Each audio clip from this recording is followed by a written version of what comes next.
اب آ جائیے اس بات کی طرف کہ کیا مولا علی علیہ السلام ہمارے نبی کے علاوہ، سرکار دو جہاں کے علاوہ تمام انبیاء سے افضل ہیں؟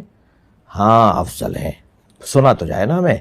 السلام علیکم ورحمۃ اللہ وبرکاتہ۔ اعوذ باللہ من الشیطان الرجیم، بسم اللہ الرحمن الرحیم۔ محمد الرسول اللہ والذین معہ اشداء علی الکفار رحماء بینہم تراہم رکعا سجدا یبتغون فضلا من اللہ ورضوانا۔ جی ناظرین، آج ہم جس حوالہ سے گفتگو کرنے جا رہے ہیں وہ ہے نبی پاک صلی اللہ علیہ وآلہ وسلم کے داماد سیدنا پیارے علی المرتضیٰ رضی اللہ تعالی عنہ، حضرت حسن اور حضرت حسین رضی اللہ تعالی عنہما کے بابا جان حضرت علی المرتضیٰ رضی اللہ تعالی عنہ۔ تو ناظرین، اگر یہ میں بات کہہ دوں تو جملہ غلط نہیں ہوگا، پیارے علی المرتضیٰ رضی اللہ تعالی عنہ کے قدموں کے نیچے جو مٹی جو خاک کھائی ہے وہ ہماری آنکھوں کا سرم ہے۔ تو ناظرین، جس حوالہ سے آج ہم گفتگو کرنے جا رہے ہیں، جیسا کہ ناظرین آپ کو اس بات کا علم ہوگا کہ ارشاد بھٹی صاحب انہوں نے انٹرویو لیا ہے شیعہ ذاکر علامہ شہنشاہ نقوی سے حفظہ اللہ تعالیٰ۔ تو ناظرین ان سے یہ سوال ہوا ہے کہ آپ لوگ یہ کہتے ہیں کہ حضرت علی المرتضیٰ رضی اللہ تعالی عنہ تمام انبیاء سے افضل ہے۔ تو ناظرین اسی والا سے آج ہم علامہ شہنشاہ نقوی کی گفتگو سنیں گے، اور انہوں نے جو سورہ نساء کے دلائل دیے یعنی آیت بتائی ہے تو انہوں نے جو ترجمہ کیا ہے وہ بھی ہم سنیں گے، پھر انشاءاللہ ناظرین آگے تھوڑی سی ہم بھی گفتگو کریں گے۔ ناظرین یہ ویڈیو بڑی ہی قیمتی ہے، یعنی بڑی ہی کمال کی ویڈیو ہے، ہو سکتا ہے یہ آپ کے ایمان کو تازہ بھی کرے اور آپ کے علم میں اضافہ بھی کرے۔ تو آئیے ناظرین مل کے گفتگو سنتے ہیں، پھر انشاءاللہ ناظرین اسی والا سے ہم بھی گفتگو کریں گے۔ تو آئیے ناظرین مل کے گفتگو سنتے ہیں۔ انبیاء سے ما سوائے محمد رسول اللہ کے صلی اللہ علیہ وسلم کے ایران کی شائع شدہ کتاب محمد بن یعقوب کلینی کی کتاب اصول کافی باب دوئم میں ہے، امام باقر سے روایت ہے کہ اسلام کے 5 ارکان ہیں: نماز، زکوٰۃ، روزہ، حج اور ولایت۔ یہاں لکھا ہے جتنی اہمیت عقیدہ ولایت کی ہے اتنی کسی رکن کی نہیں۔ اب اس میں توحید اور رسالت تو ملتی نہیں۔ ولایت سے مراد انما ولیکم اللہ، اللہ ولی ہے، اس کی ولایت مطلقہ ہے۔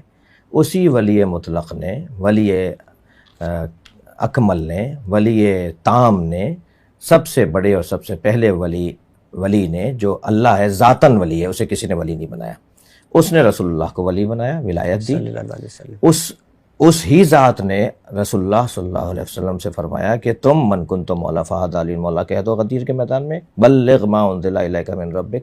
تیسری ولایت منتقل ہوتی ہے مولا علی تک۔ جی، قرآن میں بھی 3 ولایتوں کا تذکرہ ہے، سورہ مائدہ کی 55ویں آیت میں کہ اللہ ولی ہے، اللہ کا رسول ولی ہے، اور وہ کہ جو صاحب ایمان ہے جس نے نماز قائم کی اور حالت رکوع میں زکوٰۃ دی۔ سب سنی شیعہ نے لکھا ہے کہ حالت رکوع میں زکوٰۃ دینے کا واقعہ مولا علی کا ہے، جی جی، اور قرآن نے انہیں ولی کہا ہے، قرآن نے انہیں مولا کہا ہے۔ جی جی، تو اللہ جل جلالہ اور رسول اللہ صلی اللہ علیہ وسلم اور مولا علی، یہ 3 ولی ہیں۔ یہ ولایت کا عنوان تینوں کے اوپر آتا ہے، جی جی، یعنی ایسا اس سے مراد ہرگز یہ نہیں کہ ولایت مولا علی مراد، صرف مولا علی کی ولایت مراد جی نہیں۔ جی، ولایت کے بغیر یعنی حاکمیت، ولایت کے کیا معنی کیا ہیں؟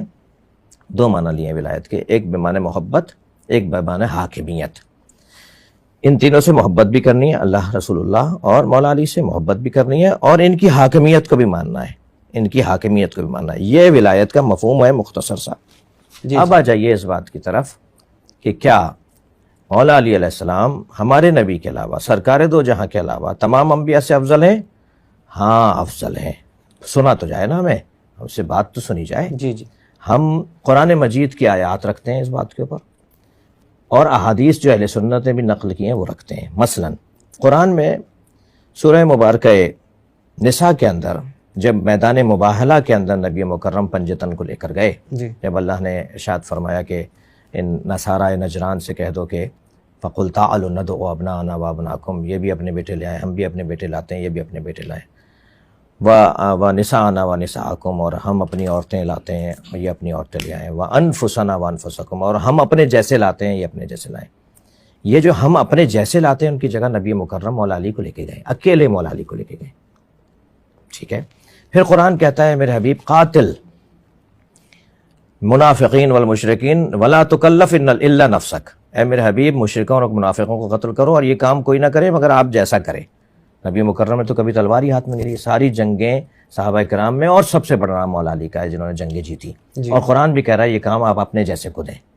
تو پھر مولا علی علیہ السلام کے لیے نبی کا یہ فرمانا من اراد ان ينظر الى آدم فی علمہ والى نوح فی علمہ والى ابراہیم فی خلتہ، جو چاہتا ہے آدم کو ان کے علم میں دیکھے، جو چاہتا ہے ابراہیم کو ان کی خلت میں دیکھے، جو چاہتا ہے عیسیٰ کو ان کے جمال میں دیکھے.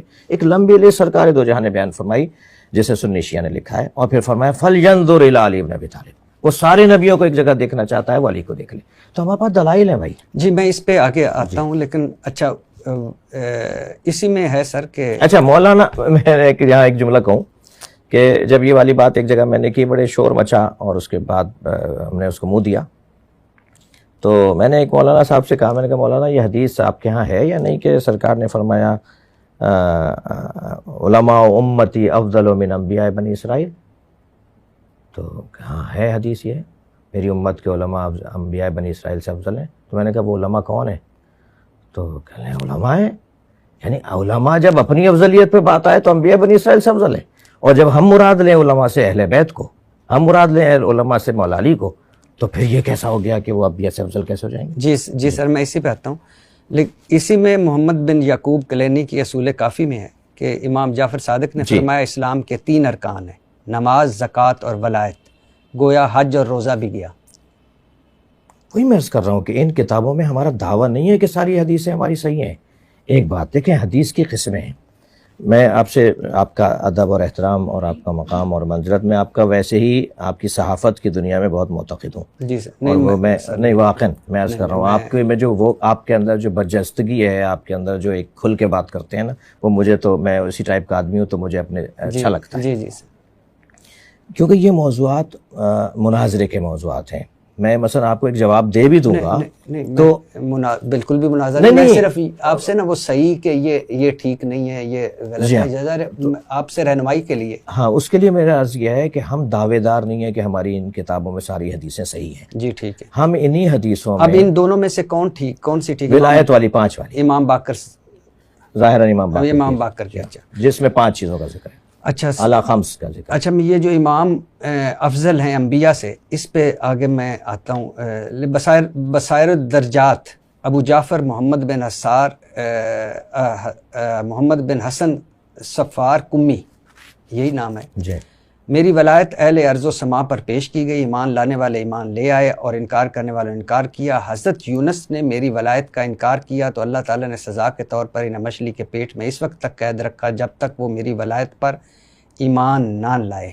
یہ احادیث مشکلہ میں سے ہیں. احادیث میں کچھ احادیث ایسی ہیں جن کو سمجھنے کے لیے کچھ اور احادیث کو بھی جوڑنا پڑے گا. جی. جب بات آ جائے گی کہ مولا علی مولا نبی جیسے ہیں سوائے اللہ لا نبی آبادی، سرکار نے فرمایا سوائے نبوت کے تم ساری کاموں میں مجھ جیسے ہو. سرکار کی حدیث منزلت جسے کہتے ہیں. تو جب مولا علی مولا نبی جیسے ہیں، یعنی مولا سرکار دو جہاں صلی اللہ علیہ وآلہ وسلم جیسے ہیں سوائے نبوت کے، تو بھئی یہ حضرت یونس والی بات تو پھر سمجھ میں آ جائے گی. ٹھیک ہے. میں اس پہ پھر وہ آگے چلتے ہیں. آیت اللہ ابو الفضل ابن رضا برقی کمی، 1600 صفحات پر مشتمل ہے تفسیر قرآن. ان کی محدث ہے، مناظر ہے، مفسر ہے، مورخ ہیں. وہ لکھتے ہیں امام جعفر صادق نے فرمایا کہ حضرت آدم سے لے کر جتنے نبی بھی مبعوث ہوئے سب کے سب دنیا میں واپس آئیں گے اور امیر المومنین حضرت علی رضی اللہ تعالیٰ ان کی مدد کریں گے. جی ٹھیک ہے. صحیح ہے. ٹھیک ہے. اچھا کمی صاحب اپنی تفسیر الکمی میں لکھتے ہیں، یہ میں اس لیے کرتا جا رہا ہوں کہ پھر یہ بہت لمبا ہو جائے گا. میں آگے اس پہ امام جعفر صادق نے فرمایا قیامت کے دن امیر المومنین علی رضی اللہ تعالیٰ کو آواز دی جائے گی، وہ لبیک کہیں گے. پھر باقی تمام ائمہ کو آواز دی جائے گی، پھر شیعان علی کو، اور وہ اپنے اماموں کو کے ساتھ بغیر حساب و کتاب کی جنت میں داخل ہو جائیں گے. دیکھیں جو بغیر حساب کے شیعوں کے داخل ہونے کی روایات ہیں نا، اس کی تفصیل ہے، تشریح ہے. وہ شیعہ جو وہ 110 صفات پہ دنیا میں عمل کر چکے ہیں، اب کیا حساب دینا ہے انہیں؟ جنہوں نے وہ 18 صفات پر زندگی گزار کر ہتھیلی پہ انگارے کی طرح ایمان بچایا ہوگا، انہیں اب کیا قیامت میں حساب دینا ہے؟ یہ جو بغیر حساب کے جنت میں 70 شیعہ کا لفظ بھی ہے بعض جگہ کہ 70 شیعہ ایسے ہوں گے جو بغیر حساب کے جنت میں جائیں گے. وہ وہی شیعہ ہیں جنہوں نے دنیا میں حساب دے دیا. میثم تمار جیسے شیعہ, جی مقداد رضوان اللہ تعالیٰ علیہ جیسے شیعہ, حضرت مالک اشتر جیسے شیعہ, جنہوں نے حضرت سلمان فارسی رضی اللہ تعالیٰ عنہ جیسے شیعہ, جنہوں نے اپنی زندگی کے اندر پہلے ہی بہت حساب دے دیا, اللہ ان کو انعام دے گا کہ انہیں جنت کی. لیکن اب آگے آئیے. ابو عمرو بن محمد بن عمر بن عبدالعزیز کشی کی کتاب اختیار معرفت الرجال معروف وہی رجال کشی میں ہے کہ امام جعفر صادق کے پاس کسی شرابی آدمی کا ذکر کیا گیا جس نے حضرت علی کی محبت میں اشعار لکھے تھے. تو امام جعفر نے فرمایا اگرچہ وہ شرابی تھا مگر علی رضی اللہ تعالیٰ سے محبت کرتا تھا, اور محب علی اگر شرابی بھی ہو تو اللہ اسے معاف کر دے گا. جب گردنیں کاٹی جا رہی ہوں, جب الٹا لٹکایا جا رہا ہو, جب ان کے خون سے گارہ بنا کے عمارتیں بنائی جا رہی ہوں, جب علی نام رکھنے پر اتنے کوڑے مارے جاتے ہوں, درباروں سے نکال دیا جاتا ہو, بیت المال سے مال بند کر دیا جاتا ہو, حسن حسین نام لکھنا ممنوع قرار دے دیا گیا ہو, جب علی کا نام لینا ہزاروں نمازوں سے افضل, جب علی کا نام لینا سینکڑوں روزوں سے افضل, کیونکہ ایسے نماز روزے کہ جو تمہیں دین کی تظاہر تو دکھاتے ہوں, تمہارا اسلام تو دکھاتے ہوں, مگر تمہارے اندر منافقت کو پالتے ہوں, تمہارے اندر شیطنت کو پالتے ہوں. تم ظاہری طور پہ تم مسلمان نظر آ رہے ہو, اندر تم کافروں سے بھی بدتر ہو. تو ایسا بندہ جو ان کرداروں میں کمزور ضرور ہے مگر وہ جرأت کے ساتھ کھڑا ہے, کہا مار دو مجھے, میں علی کا نام لوں گا, کیونکہ علی کا نام لینا موت کے برابر تھا. یہ وہ اس دور کی احادیث ہیں کہ جس دور کے اندر اہل بیت کا نام لینا اتنا بڑا جرم تھا. اب ایسی کیفیت میں کیا اسے انعام نہیں دیا جائے گا کہ تم نے ٹھیک ہے یہ تمہارے اندر کمزوری, یہ تمہارے اندر کمزوری, وہ تمہارے اندر کمزوری, مگر تم نے اصلی چیز نہیں چھوڑی. مجھے آپ بتائیے کہ کیا کتنی مدت تک لوگ شراب پیتے رہے اسلام کے آغاز میں, وہ مسلمان نہیں تھے, لیکن بعد میں قرآن نے جب ممنوع کر دیا. نہیں, میں یہ ہرگز نہیں کہہ رہا شراب پینا جائز ہے, جب بعد میں اللہ نے منع فرما دی. حرام ہے. حرام بھی ایسا کہ اگر ایک قطرہ بھی وہاں پر گرا ہوا ہو, ایک قطرہ رکھا ہوا بھی ہو تو اس ٹیبل پہ نہیں. میری مراد میں کہہ رہا ہوں کہ اس سے پتہ لوگ کیا لیں گے کہ شرابی ہو, جو بھی ہو, محب علی ہو, وہ بخشا جائے گا. وہ اسے سمجھانا پڑے گا, ایسا ہرگز نہیں ہے. کیونکہ جو اپنے پسند کا دین لیتا ہے نا وہ تو یہ بات کرے گا, لیکن اسے بتایا جائے گا آپ اپنی پسند کا دین نہیں لیں گے کہ جہاں میرے مفاد میں ہو تو وہ میں ٹھیک ہے, اور جہاں میرے مفاد میں نہیں ہو تو غلط ہے. ایسا نہیں. احادیث ائمہ اہل بیت کی کہ جو شخص ہماری محبت پر تکیہ کرتے ہوئے نماز اور روزہ اور عبادات کو ترک کر دیتا ہے اسے ہماری محبت کام نہیں آئے گی, اور جس نے نماز روزہ اور عبادات پہ تکیہ کرتے ہوئے ہماری محبت کو ترک کر دیا ہوگا اسے نماز روزہ کام نہیں آئے گی. تو یہ حدیث بھی ہے ہمارے پاس, مگر کیونکہ آپ خاص اس حدیث کی طرف, اس روایت کی طرف اشارہ فرما رہے تھے, تو اس کا جو پس منظر ہے نا وہ حالات ہیں. ٹھیک ہے. ان حالات میں ایک آدمی کا یہی بہت بڑا جہاد ہے کہ وہ اس بد کرداری میں, بدعنوانی میں تو مبتلا ہے مگر اس نے اصلی چیز نہیں چھوڑی. پھر فرمایا جو شخص بھی شہادت حسین بیان کر کے خود بھی روئے اور دوسروں کو بھی رلائے اس کے تمام گناہ معاف کر دی جاتے ہیں اور اس کے لیے جنت واجب ہو جاتی ہے. بے معرفتنا حدیثوں میں جو یہ جملے آئے ہیں نا, اس میں ایک ناظر اور ایک حاکم جملہ ہے, اور وہ ہے ہمارا حق ادا کرتے ہوئے.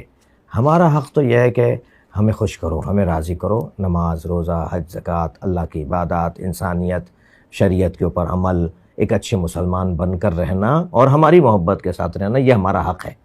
ہم جو کہہ رہے ہیں اسے مانو. ہم تو یہ نہیں کہہ رہے تم سے کہ تم غلط کام کرو اور پھر صرف ہمارا نعرہ لگا دو تم جنت میں. مطلب صرف رونے رلانے سے جنت نہیں ملے گی. نہیں, معرفت اس کی شرط ہے, ورنہ تو ہندو بھی روتا ہے. میں مسجد پڑھتا ہوں, ایک ہندو کے گھر کی مسجد پڑھتا ہوں, عیسائی بھی ماتم کرتے ہیں امام حسین کا. میں تو دعویٰ نہیں کر سکتا کہ جو اللہ کو رسول کو نہ مانتا اور نبی کو خاتم نہ مانتا وہ جنت میں چلا جائے گا. میں تو دعویٰ نہیں کرتا. رونا اگر معیار ہے تو اس وقت جو ہے وہ آپ, ہر وہ انسان جس کا دل نرم ہوگا وہ حضرت علی اصغر کے مصائب سنے گا تو رو پڑے گا. وہ تو رونا اگر معیار ہے تو غیر مسلم بھی, میں خود کئی جگہ جاتا ہوں, تو یہ معیار نہیں ہے. ہاں, رونا ہماری حق معرفت کے ساتھ, ہماری معرفت کے ساتھ, ہماری اطاعت کے ساتھ جب ہمارے مصائب پہ کوئی گریہ کرے گا تو اس کے لیے جنت راضی. کتاب الکافی ہے, آپ کی معتبر ترین کتاب ہے. اس کتاب جی ناظرین, آپ نے یہ ویڈیو ملاحظہ فرمائی تو ناظرین, نبی پاک صلی اللہ علیہ وآلہ وسلم, امام الانبیاء نبی پاک صلی اللہ علیہ وسلم, خطیب الانبیاء نبی پاک صلی اللہ علیہ وآلہ وسلم. تو ناظرین, ایک طرف انبیاء کی جماعت اور ایک طرف صحابی, تو ناظرین یہ بھی آپ کے سامنے حدیث پڑھتا چلوں، جیسا کہ آپ کو بھی اس حدیث کا علم ہوگا کہ نبی پاک صلی اللہ علیہ وآلہ وسلم نے فرمایا تھا کہ پیارے علی المرتضی رضی اللہ کو تعالیٰ آپ میرے بھائی ہیں، جیسا کہ نبی موسیٰ علیہ السلام نے کا بھائی حضرت ہارون علیہ السلام تھے، تو لیکن نبی موسیٰ علیہ السلام کے بھائی ہارون علیہ السلام اللہ کے نبی تھے، لیکن آپ نبی نہیں، کیوں؟ لا نبی آبادی، میرے بعد کوئی نبی نہیں۔ یہ نبی پاک صلی اللہ علیہ وسلم نے یہ بات بتا دی۔ اب ناظرین یہ بات کرنی کہ حضرت علی المرتضی رضی اللہ کو تعالی عنہ تمام انبیاء سے افضل ہے، یہ تو نبی پاک صلی اللہ علیہ وآلہ وسلم نے خود ہی اس حدیث کے اندر بتلا دیا۔ تو ناظرین علامہ شہنشاہ نقوی حافظہ اللہ تعالیٰ اس بات کو بھی تسلیم کرے۔ ناظرین میں ایک طالب علم ہوں، ہو سکتا ہے کہ مجھ سے کوئی مسٹیک ہو، لیکن خدارہ اگر کوئی ہو تو آپ کمنٹس کے اندر ضرور اصلاح کریے گا۔ تو میں یہ کہنا چاہ رہا ہوں، پھر علامہ شہنشاہ نقوی حافظہ اللہ تعالیٰ کو بھی یہ بھی ماننا پڑے گا کہ حضرت حسین رضی اللہ کو تعالیٰ عنہ نبی پاک صلی اللہ علیہ وسلم کے نواسے، ان کو شہید کرنے والے یہی ہیں، یہ بھی ان کو تسلیم کرنا پڑے گا۔ اب آپ کہیں گے اس کی دلیل کیا ہے؟ اس کی دلیل ہم سورہ یوسف سے دیں گے، جیسا کہ انہوں نے سورہ نساء کے حوالے سے جو دلیل دی ہے وہ بالکل آیت بالکل مبالغے کے مطابق بالکل ٹھیک ہے، کیونکہ اہل نجران سے جو آئے تھے میں بالکل اس چیز کو مان رہا ہوں، لیکن میں اس حوالے سے اس لیے گفتگو کر رہا ہوں کہ انہوں نے کہا کہ حضرت علی المرتضی رضی اللہ کو تعالی عنہ تمام انبیاء سے افضل ہے، اس حوالے سے میں یہ دلیل دینے لگا ہوں۔ تو ناظرین یقین مانیے، میں کہتا ہوں جب تک بندہ حضرت علی المرتضی رضی اللہ کو تعالی عنہ سے سچے دل سے محبت نہیں کرے گا، وہ ایمان سے فارغ ہے۔ تو خیر ناظرین جو میں دلیل دینے لگا ہوں، علامہ شہنشاہ نقوی حافظہ اللہ تعالیٰ کو پھر اس بات کو بھی تسلیم کرنا پڑے گا۔ یہ ہے سورہ یوسف اور آیت نمبر 26 یعنی 26 نمبر آیت۔ قرآن کہتا ہے قال ہی روادتنی عن نفسی وشہد شاہد من اہلہا ان کان قمیصہ قد من قبل فصدقت وہو من الکاذبین۔ اور اگلی آیت بھی پڑھتے چلیں، وَإِن كَانَ قَمِيصُهُ قُدَّ مِن دُبُرٍ فَكَذَبَتْ وَهُوَ مِنَ الصَّادِقِينَ۔ یہ ناظرین سورہ یوسف کی 26 آیت اور 27 آیات، اگر آپ اس کا ترجمہ پڑھیں گے تو ترجمہ یہ ہے کہ نبی یوسف علیہ السلام کو جب وہ زلیخا پیچھے بھاگی، واقعہ تو آپ کو سارا آتا ہے، تو دروازے میں پہنچے تو آپ کو پتہ ہے کہ نبی یوسف علیہ السلام نے یہ بات کہی کہ اس عورت نے مجھے پھسلایا ہے، نبی یوسف علیہ السلام نے بات کہی عزیز مصر کو۔ تو خیر ناظرین ان کے گھر میں سے ایک بندے نے گواہی دی، شاہدہ شاہد من اہلیہ، ان کے اہل خانہ میں سے ایک بندے نے گواہی دی۔ گواہی کیا دی؟ کہنے لگے کہ اگر قمیض، میں نہیں کہہ رہا قرآن کہہ رہا ہے، اگر قمیض وَإِن كَانَ قَمِيصُهُ قُدَّ، اگر یہ آگے سے پھٹی ہے، قرآن کہہ رہا ہے آگے سے پھٹی ہے تو پھر قصور یوسف علیہ السلام کا ہے۔ میں پھر کہہ دوں، گھر میں سے گواہی دے رہا ہے، کہہ رہا ہے کہ اگر قمیض آگے سے پھٹی ہے تو قصور یوسف علیہ السلام کا ہے، اگر پیچھے سے پھٹی ہے تو قصور زلیخا کا ہے، اگر آگے سے پھٹی ہے۔ جملہ میں بار بار کیوں کہہ رہا ہوں؟ تو ناظرین پھر یہ قرآن پاک کی آیت یہ بتلاتی ہے کہ اگر آپ دیکھیں گے محرم کے اندر کن کے کرتے آگے سے پھٹے ہوتے ہیں، قمیض کن کے آگے سے پھٹے ہوتے ہیں، یہ قرآن بتا رہا ہے، یعنی جن کے آگے سے پھٹے ہوں قرآن کہہ رہا ہے قصور ان کا ہوتا ہے۔ تو پھر یہ شہنشاہ نقوی کو اس بات کو تسلیم کرنا پڑے گا، ان کے کرتے جو ان کو پتہ ہے کہ کن کے محرموں کے اندر، آپ کو بھی پتہ ہے کن کے آگے سے پھٹے ہوتے ہیں، پھر شہنشاہ نقوی کو یہ بات کہنا پڑے گی کہ یہی قصوروار ہیں، ان کو کہنا پڑے گا کہ ہمارے یہ کام ہے، استغفر اللہ معاذ اللہ۔ باقی ناظرین میں یہاں پہ لمبی چوڑی بات کرنے کے بجائے یہاں پہ دعا کرتا ہوں، اللہ پاک ہمیں نبی پاک صلی اللہ علیہ وآلہ وسلم کی شریعت کے مطابق زندگی گزارنے کی توفیق دے، اور اللہ پاک ہمیں 5 وقت کا پکا اور سچا نمازی بنائے، اور جتنے بھی بے اولاد جوڑے ہیں اللہ پاک سب کو نیک نورینہ صحت تندرستی والی ایمان والی لمبی زندگی والی اولاد عطا فرما دے۔ جزاکم اللہ خیرہ، احسن الجزاء، السلام علیکم ورحمۃ اللہ وبرکاتہ۔